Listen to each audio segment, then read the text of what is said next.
havia então essa indicação já no início do governo com o intuito arrecadatório. Arrecadatório, vamos dizer assim, propina. É isso. É isso mesmo.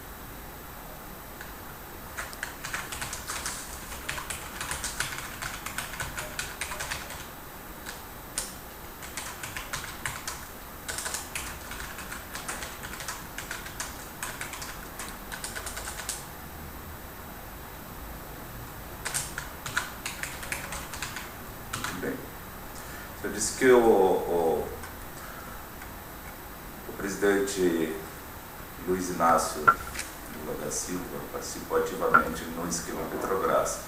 E sem dúvida nenhuma, ele tinha conhecimento do ilícito que estava sendo praticado lá, a arrecadação de propina. Isso desde o início da formação do governo. É isso. Isso. É importante, doutor Januário, registrar os 2 primeiros anos do governo. Isso era uma coisa mais, não sei se a expressão mais correta seria essa. Era uma questão mais restrita, do seu ponto de vista de pessoas que atuavam dentro do processo. O senhor quer? Eu vou passar agora para o meu assessor aqui, claro, ele é mais rápido. Tá. E aí ficam as perguntas.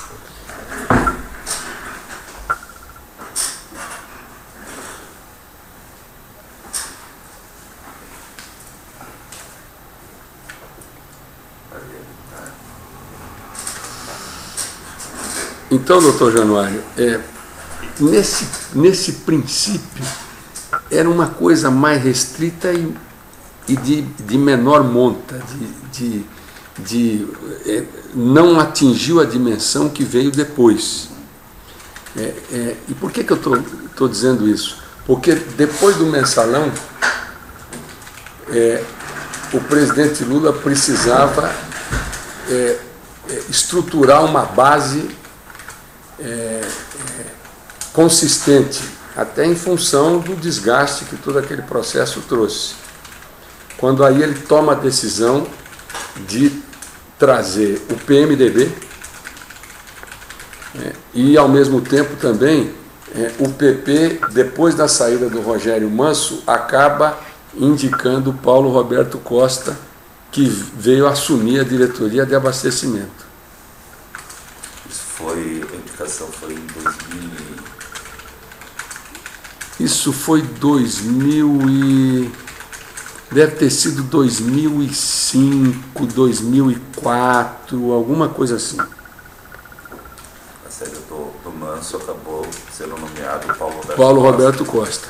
O PP não fazia parte desde o início? Fazia. O Paulo Roberto Costa, ele, na verdade, ele era uma indicação do PP, mas para a transportadora Brasil-Bolívia de gás natural.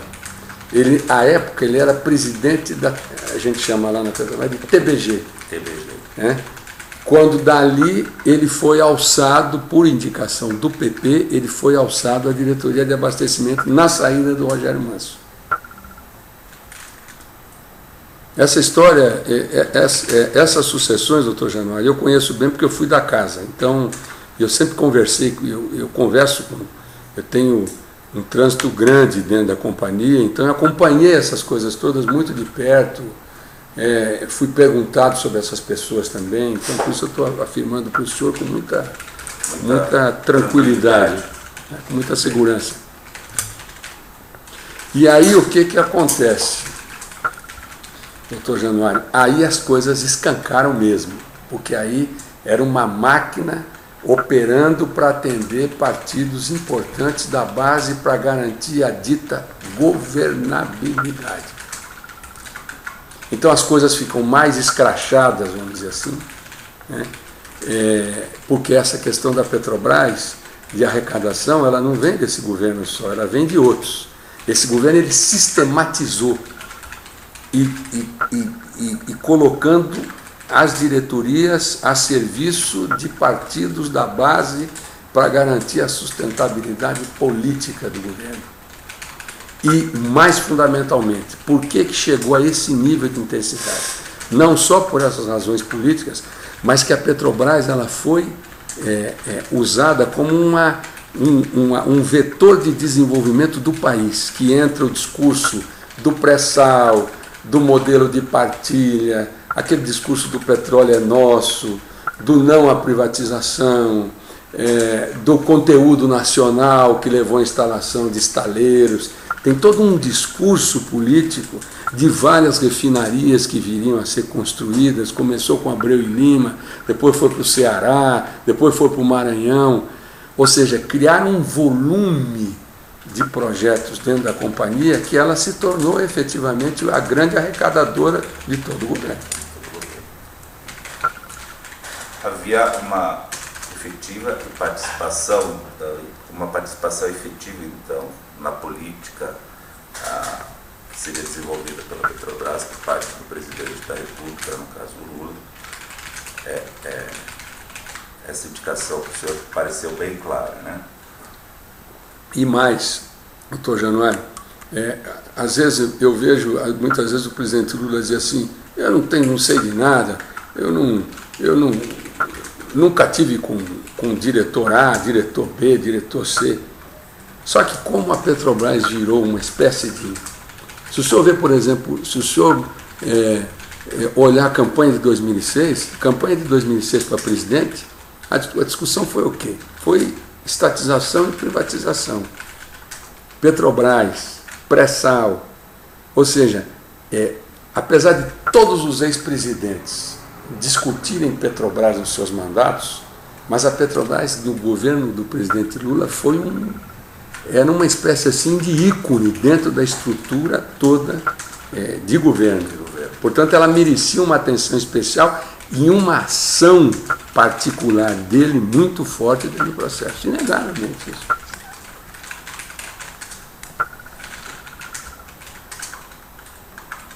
De que forma ele comandava esse processo? Através de quem? Na verdade, ele tinha uma...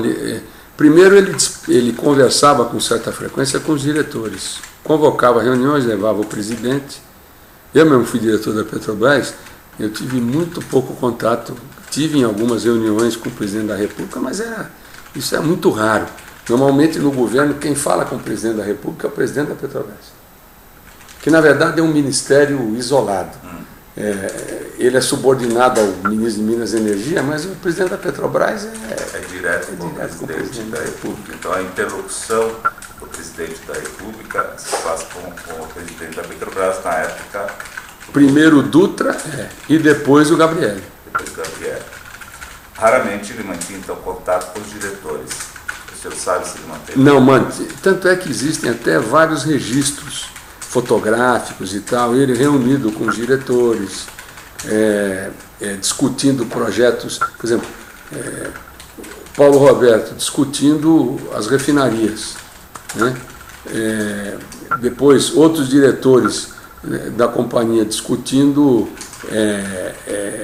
conteúdo nacional, discutindo SET Brasil, a construção de plataformas e sondas em estaleiros brasileiros. Como isso era um programa de governo intenso, ele tinha uma atividade que, por mais que ele diga que não era um processo parecido com outros governos que passaram. Esse é o processo arrecadatório. E no processo arrecadatório de propina, como é que se dava a relação presidência da República, presidente da República, com Petrobras, com diretores, com o presidente da Petrobras? Isso, na verdade, era o partido que executava, né? Evidente que ele como ele conversava com os demais partidos também, e ele tinha quase que um acompanhamento em tempo real de como é que cada partido estava agindo dentro da Petrobras, né? Ele tinha esse conhecimento, porque ele conversava com o PT, conversava com o PMDB, né? Conversava com o PT, então ele tinha ciência clara. Evidente que ele não entrava na execução e não acompanhava no detalhe as coisas, Mas ele sabia o que estava acontecendo, ele sabia o papel de cada diretor, isso aí é inegável. Os líderes partidários chegavam a cobrar determinada situação dele, por exemplo, ou que foi pedido para o diretor X ou Y, não deu, não se chegou a um nível de arrecadação tão bom. Tinha esse tipo de situação? Olha, doutor Januário, eu evidentemente... Ele era cobrado, o próprio presidente era cobrado pelos resultados, pelos outros líderes partidários? Olha, doutor Januário, uma coisa é certa. Se o diretor não desempenhasse, a reclamação era direta lá no Palácio do Planalto. Isso sempre existiu. Tá, o senhor lembra de um episódio específico de alguém reclamando que o diretor não está desempenhando a arrecadação? Por exemplo, em algumas situações específicas, o PP, que é um partido que tem um protagonismo muito grande, além do PT, né? De vez em quando a gente ouvia uns ruídos com relação ao Paulo Roberto, mas que logo eram sanados, né? O próprio PT também, da mesma forma, né? O próprio PMDB, porque depois do mensalão, vários diretores que foram indicados pelo PT ou por outros partidos acabaram sendo assumidos pelo PMDB. Caso do Paulo Roberto, caso do próprio Nestor também. Quando veio a necessidade de se ter uma sustentação forte da base parlamentar do presidente Lula, o PMDB entrou consistentemente em diretorias que antes era do PT e começaram a dar o tom. E eu vi os movimentos, eles indo para cima dos diretores, cobrando posições e com certeza cobrando posições do presidente. Isso é negado. Houve um episódio de obstrução, no caso do Paulo Roberto Costa, narrado, esse episódio de obstrução de votações na Câmara, para que fosse indicado, para que o Paulo Roberto... Isso é verdade. O senhor podia descrever esse episódio? Na verdade, é porque o PP queria indicar o Paulo Roberto. Paulo Roberto já era uma indicação do PP, mas na transportadora de gás da Bolívia. E houve um impasse, quer dizer, naquela época, toda indicação da Petrobras não é uma indicação fácil, porque existem várias candidaturas, vários partidos interessados, e a nomeação do Paulo Roberto não saía. E existia um movimento forte também para tirar o Manso, o Rogério Manso. Eu conheço bem o Manso porque o Manso foi diretor comigo, então eu conheço bem o Rogério Manso, também de carreira da companhia. E aí houve interrupções, esse é um mecanismo muito utilizado, não é só no caso da Petrobras, não. Quando algum partido que tem uma base substancial dentro das duas casas, ou Câmara ou Senado, se efetivamente o governo não está cumprindo um compromisso que assumiu, ou está demorando para viabilizar algum compromisso de indicação, eles usam do regimento, das chicanas que o regimento proporciona para embananar votações. Isso é praxe. E no caso do Paulo Roberto não foi diferente. Havia então a indicação do PP, que o Paulo Roberto indicasse para que o Paulo Roberto assumisse a diretoria de abastecimento e estava demorando. Estava demorando. E aí obstruíram a votação. Como é que foi resolvido isso? O senhor acompanhou esse processo de solução? Sob o ponto de vista do que aconteceu a posteriori, Como é que se deu? Na verdade é o seguinte, existiu uma reação forte com relação à saída do Rogério Manso, dentro do próprio PT. Na verdade, o Rogério Manso, ele como eu disse inicialmente, ele, de certa maneira, tinha aval do ex-ministro Palocci. E o Lula precisava ocupar esse espaço para agregar o PP, trazer o PP mais fortemente, ancorar o PP na base de sustentação. Então, ficou uma espécie assim de peso e contrapeso.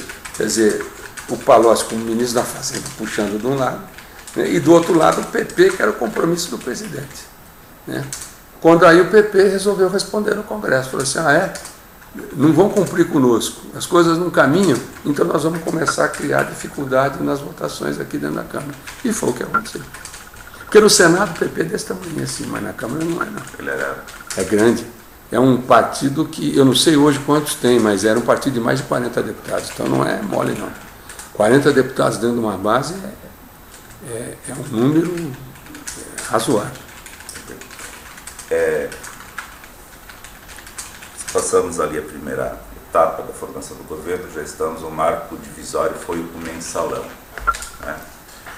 Por que o mensalão foi o marco divisório nessa etapa, inclusive com os reflexos na Petrobras e com a base, que mudou a base aliada, né?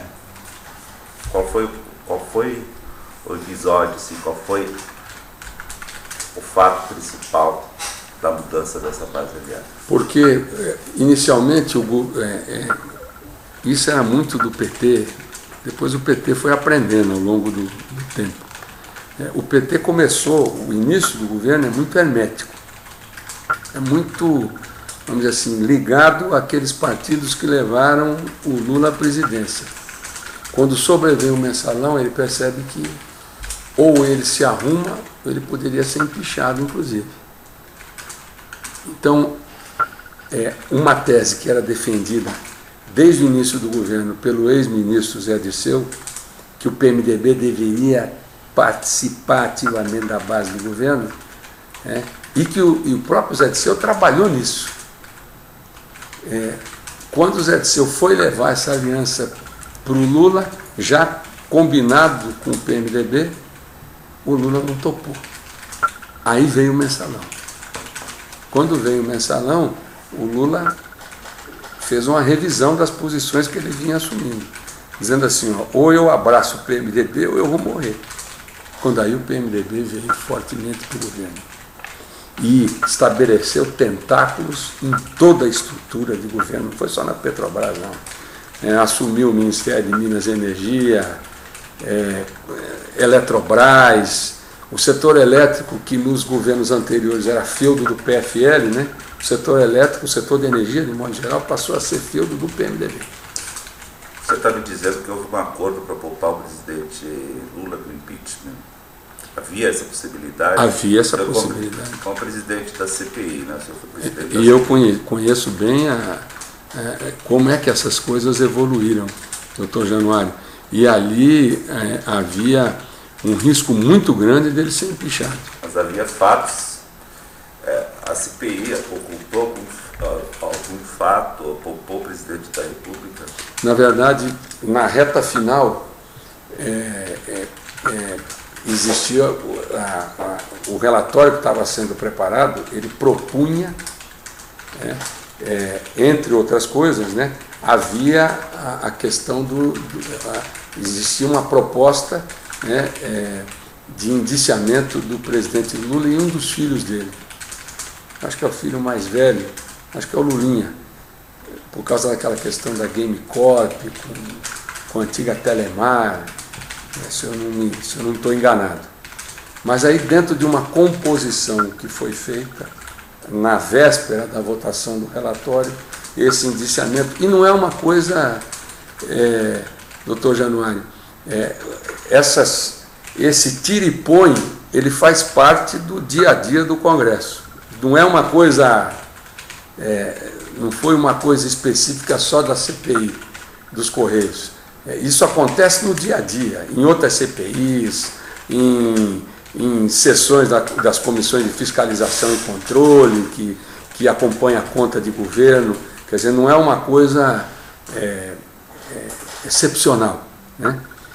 Mas, independentemente do acordo que foi feito para que a gente concluísse a CPI e com resultado, porque havia um risco muito grande, a gente perdeu o controle do processo e perdeu um trabalho de 11 meses, né? E um trabalho que foi forte, um trabalho consistente. Então, foi feito um acordo.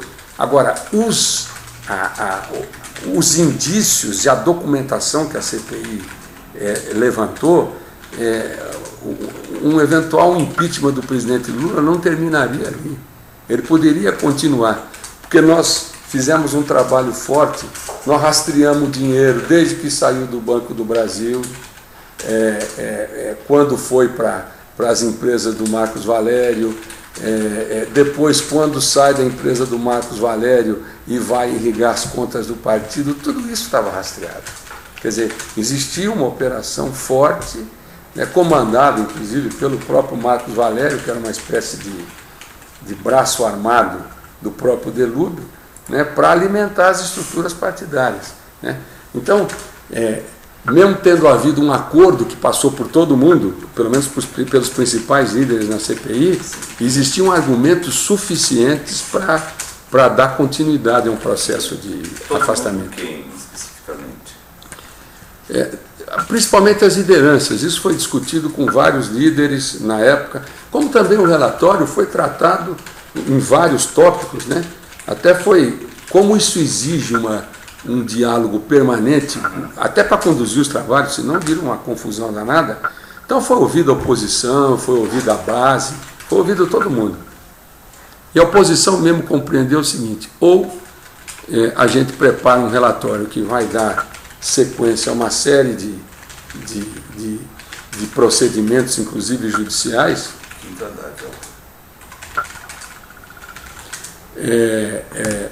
de procedimentos judiciais, ou então nós vamos terminar uma CPI sem resultado.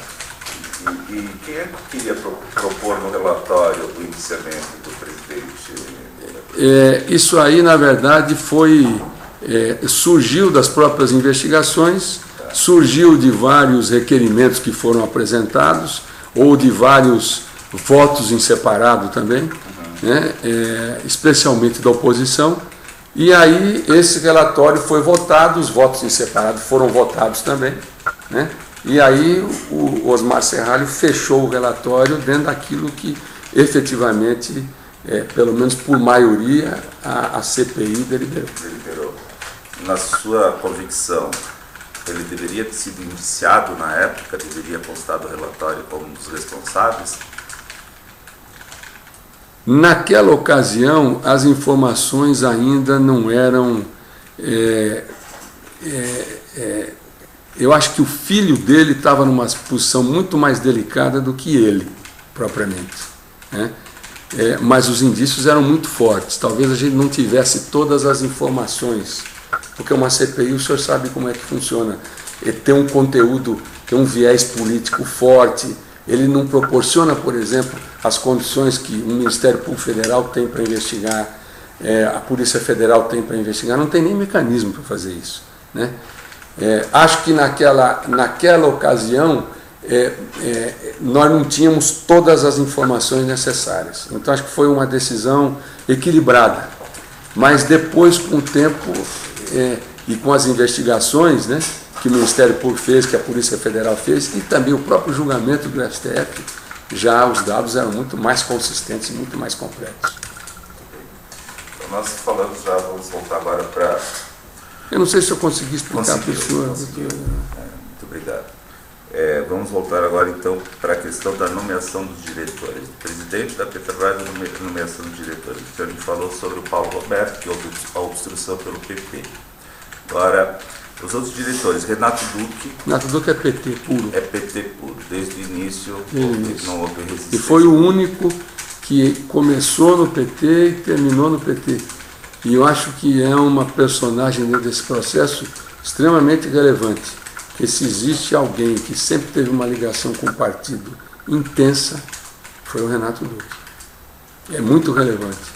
O episódio Nestor Cerveró, que houve uma tentativa também ali de substituição.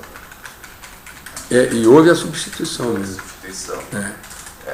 Como é que se deu isso? Na verdade, houve uma pressão. O Nestor Cerveró começou com... Dr. Welter, como vai? Tudo bem? Doutor, como vai? Tudo bem? No caso dele especificamente,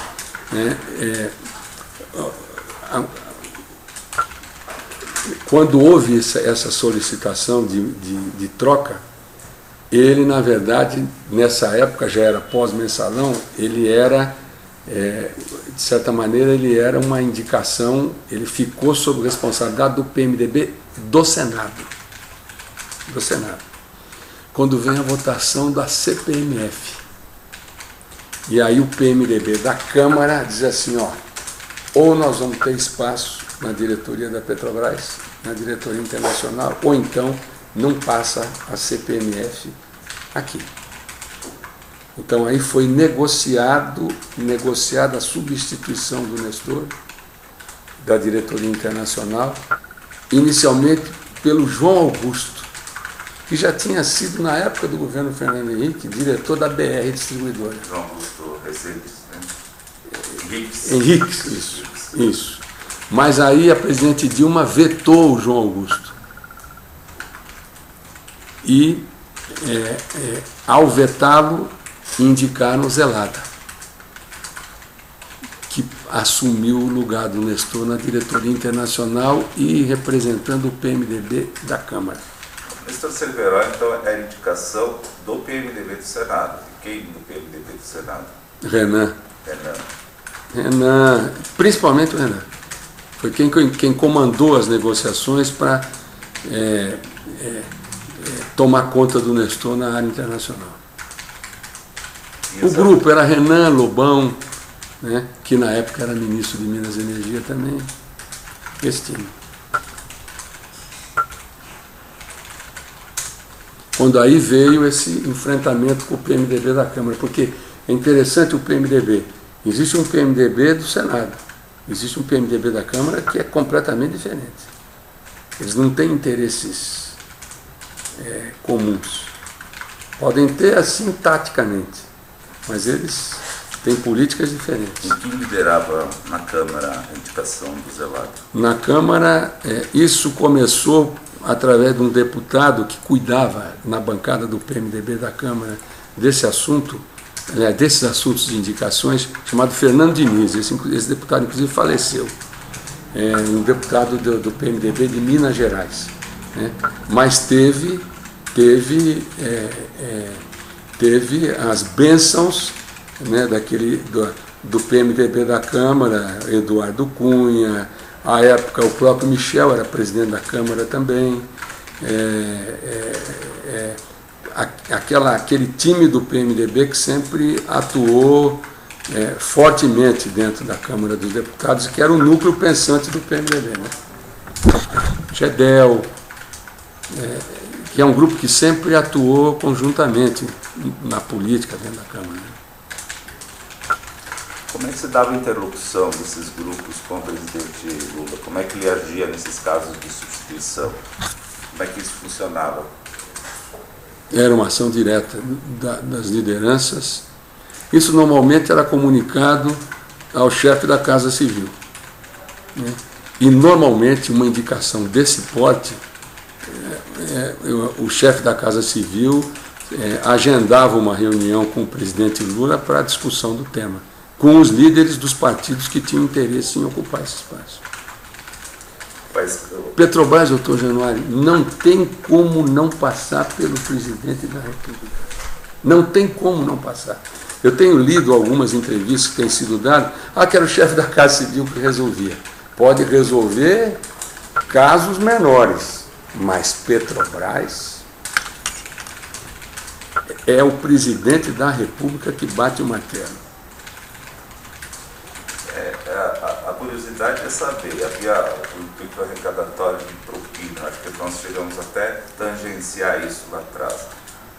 Quando o diretor não correspondia, havia essa reclamação. Mas havia um controle para saber quanto cada diretor arrecadava. O Lula tinha esse conhecimento, mais ou menos, de quanto cada diretor arrecadava, quanto valia uma diretoria, quanto... Do PT ele tinha conhecimento, claro. Dos outros partidos ele podia ter uma ideia, mas não... Até porque ele conversava muito também com os empresários. Né? Então ele podia ter uma ideia dos valores. Mas não acredito que ele tivesse precisão com relação aos números, não tenho certeza. Precisão contábil eu não diria, mas pelo menos a ideia... Não, eu tinha noção. Ele tinha noção de quanto era arrecadado. Tinha noção, porque tinha noção pelo tamanho dos negócios, né? Então, ele podia não conhecer os detalhes, mas ele tinha uma ideia, inegável. Nesse relacionamento com empresários, ele participava diretamente dos negócios da Petrobras com os empresários. O senhor me falou que ele fazia reuniões diretas com os diretores. E essa relação com os empresários agora, então, por que o senhor conhece dessa relação dele, do Lula, com os empresários? Não, ele sempre dialogou sistematicamente com os empresários. Ele sempre conversava muito e era procurado também, até porque o porte dos investimentos, doutor Januário, a Petrobras chegou isso eu posso falar porque eu conheço bastante os números, até por ter sido da companhia. A Petrobras chegou a movimentar num planejamento estratégico de 5 anos, chegaram a aprovar orçamentos de 140 bilhões. Você imagina que é 140 bilhões, do seu ponto de vista de prestação de serviços, do seu ponto de vista de fornecimento de plataforma, de sonda, de tubulação, de refinaria, de logística. Então, é uma coisa que atrai qualquer militante dessa área, né? Então, e como a Petrobras, eu volto a repetir, no governo Lula foi usada como uma espécie assim de ícone de um governo, né? Do seu ponto de vista de desenvolvimento, porque a Petrobras tem um poder alavancador muito grande. Ela impacta, ela tem um impacto forte até no PIB, né? O governo usou isso com extrema intensidade. Então isso levava o presidente Lula a conversar com os empresários todos, permanentemente. Quais os empresários com maior interrupção? Ele conversava com vários empresários, mas essas grandes empresas sempre tiveram com ele Andrade, OAS, Odebrecht, Camargo, essas grandes empresas, ele dialogava sistematicamente. Vou fazer uma pausa agora, tomar um café.